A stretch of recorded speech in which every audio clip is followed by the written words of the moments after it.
భగవద్గీత 1వ అధ్యాయం అర్జున విషాద యోగం. ధృతరాష్ట్రుడు పలికెను, ఓ సంజయ, ధర్మభూమి అయిన కురుక్షేత్రంలో కూడియుండి మరియు యుద్ధకాంక్షతో ఉన్న నా పుత్రులు మరియు పాండుపుత్రులు ఏమి చేస్తున్నారు? సంజయుడు పలికెను, సైనిక వ్యూహాత్మకంగా నిలిపి ఉన్న పాండవ సైన్యాన్ని చూచిన దుర్యోధనుడు తన గురువు ద్రోణాచార్యుడిని సమీపించి ఈ విధంగా పలికెను. గౌరవనీయులైన గురువర్య, ద్రుపదుని పుత్రులైన ప్రతిభావంతులైన మీ శిష్యుడిచే అత్యంత వ్యూహాత్మకంగా నిలుపబడిన ఈ పాండవుల మహాసైన్యాన్ని చూడు. వారి పక్షాన సైన్యంలో ఉన్న ఎంతో మంది శక్తివంతమైన యోధులను వీక్షించండి. యుయుధానుడు, విరాటుడు మరియు ద్రుపదుడు వంటి వారు గొప్ప ధనస్సులను ధరించి ఉన్నారు మరియు వారు యుద్ధ శౌర్యంలో భీమార్జునులతో సమానమైన వారు. అక్కడున్న పరాక్రమవంతులైన దృష్టకేతుడు, జేకితానుడు, వీరులైన కాశీరాజు, పురుజితుడు, కుంతిభోజుడు మరియు సైభ్యుడు వీరందరూ ఉత్తమ పురుషులే. వారి సైన్యంలో ఇంకా ధైర్యశాలి యుధామన్యుడు, వీరులైన ఉత్తమౌజుడు, సుభద్రకుమారుడు అభిమన్యుడు మరియు ద్రౌపదీ పుత్రులు ఉన్నారు. వీరందరూ శ్రేష్టమైన యుద్ధ వీరుడే. ఓ బ్రాహ్మణోత్తమ, మన పక్షంలో ఉన్న ప్రధాన యోధుల గురించి కూడా వినుము. వీరు నాయకులుగా అత్యంత యోగ్యమైన వారు. మీ ఎరుకత ఇప్పుడు వీరి గురించి కనిపించున్నాను. మీరును, భీష్ముడు, కర్ణుడు, కృపాచార్యుడు, అశ్వత్థామ, వికర్ణుడు మరియు భూరిష్ఠుడు వీరందరూ ఎప్పటికీ యుద్ధములో విజయులే.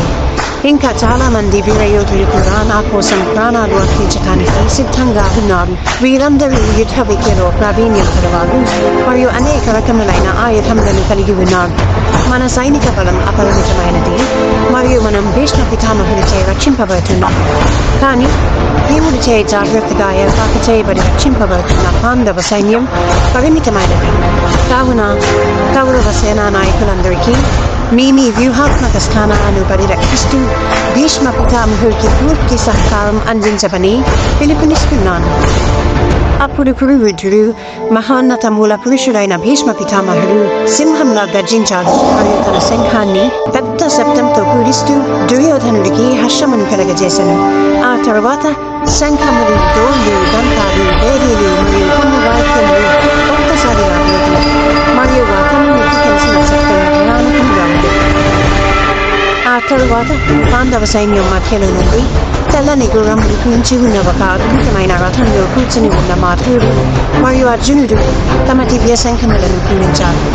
ఋషికేశుడు పాంచజన్యం అనబడే శంఖాన్ని పూరించారు మరియు అర్జునుడు దేవదత్తాన్ని పూరించారు. గొప్పగా భుజించేవాడు అత్యంత కష్టసాధ్య కార్యములను చేయునట్టు భీముడు పౌండ్రం అనబడే బ్రహ్మాండమైన శంఖమును పూరించను. యుధిష్ఠిర మహారాజు అనంత విజయాన్ని పూరించారు. నకుల సహదేవుడు సుఘోష మణిపుష్పకములను పూరించారు.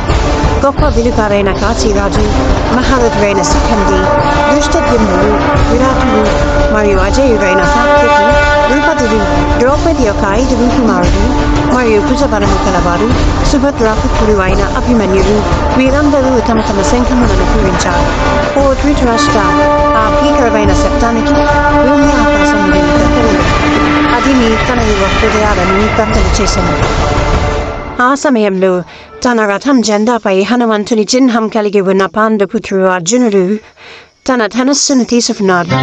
సమరానికి ఎదురుగా నిలిచి ఉన్న మీ పుత్రులను చూసి, ఓ రాజా, అర్జునుడు శ్రీకృష్ణునితో ఇలా అన్నాడు, ఓ అచ్యుత శ్రీకృష్ణ, దయచేసి నా రథాన్ని 2 సైన్యాల మధ్యకి తీసుకువెళ్ళము.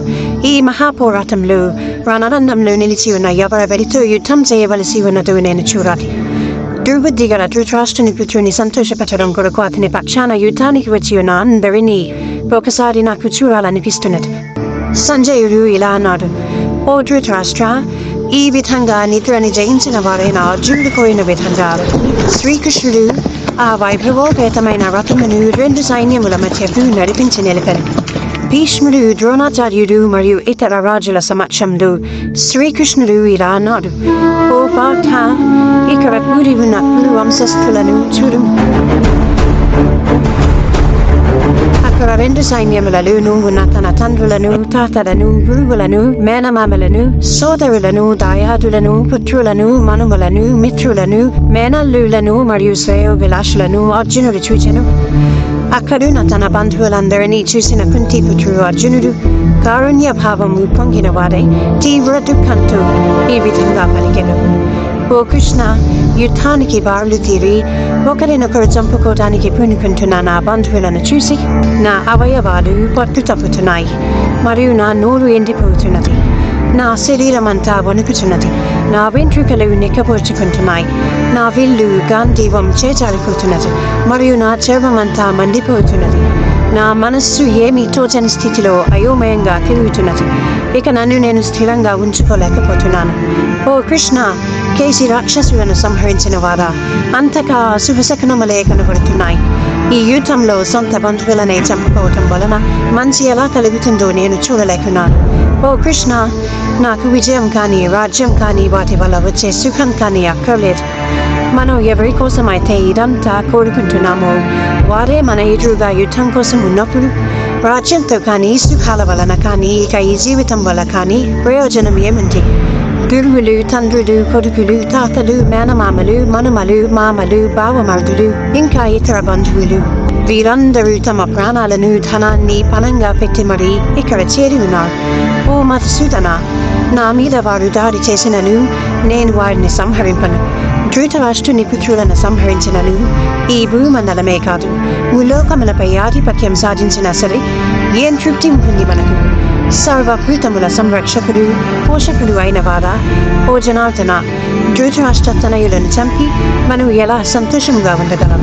వారు దుర్మార్గపు దురాక్రమణదారులైన వారిని సంహరిస్తే మనకు పాపం తప్పకుండా చుట్టుకుంటుంది. కాబట్టి స్వంత దాయాదులైన ధృతరాష్ట్రుని పుత్రులను మరియు స్నేహితులను చంపటం మనకు తగదు. ఓ మాధవ, మన సొంత వారినే చంపుకుని మనం సుఖంగా ఎలా ఉండగలం? వారి ఆలోచనలు దురాశచే నిండిపోయి బంధువులను సర్వనాశనం చేయటంలో కానీ లేదా మిత్రులపై విశ్వాసఘాతుకత్వం చేయటంలో కానీ వారు దోషం చూడటం లేదు. కానీ ఓ జనార్దన, మన వారినే చంపటంలో ఉన్న దోషాన్ని చక్కగా చూడగలిగిన మనము ఈ పాపపు పని నుండి ఎందుకు తప్పుకోకూడదు? వంశనాశనం జరిగినప్పుడు ఆ వంశాచారములన్నీ అంతరించిపోవు మరియు మిగిలిన కుటుంబ సఖ్యులు అధర్మపరులవుతారు.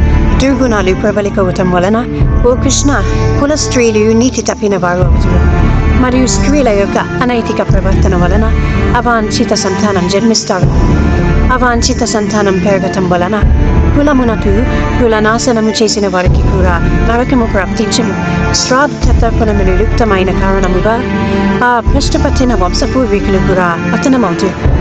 కుటుంబ ఆచారము నాశనము చేసి అవాంఛిత సంతానం పెంపొందకానికి కారణమైన వారి దుష్ట చేష్టల వలన అనేక సామాజిక కుటుంబ సంక్షేమ ధర్మములు నశించవు. ఓ జనార్దన, కులాచారములను నాశనం చేసిన వారు నిరవధికంగా నరకములోనే ఉంటారని నేను పండితుల నుండి విని ఉన్నాను. అయ్యో, ఎంత ఆశ్చర్యం! దారుణమైన పరిణామాలు కలుగజేసి ఈ మహాపాపం చేయటానికి మనం నిశ్చయించాం. రాజ్య సుఖములపై కాంక్షతో మన బంధువులనే చంపడానికి సిద్ధపడతాం. ఆయుధాలు చేతిలో ఉన్న ధృతరాష్ట్రుని పుత్రుడు ఆయుధాలు లేకుండా ప్రతిఘటించకుండా ఉన్న నన్ను యుద్ధ భూమిలో చంపివేసిన సరే అది దీనికంటే మేలే. సంజయుడు పలికెను. ఈ విధంగా పలికిన అర్జునుడు దీనస్థితిలో తీవ్ర శోక సంతప్తుడై తన బాణాలను ధనస్సును పక్కన జారవిడిచి రథంలో కూలబడ్డాడు. భగవద్గీత 1వ అధ్యాయము అర్జున విషాద యోగము సమాప్తము. ఎక్కడైనా అక్షరదోషమైన భావదోషమైన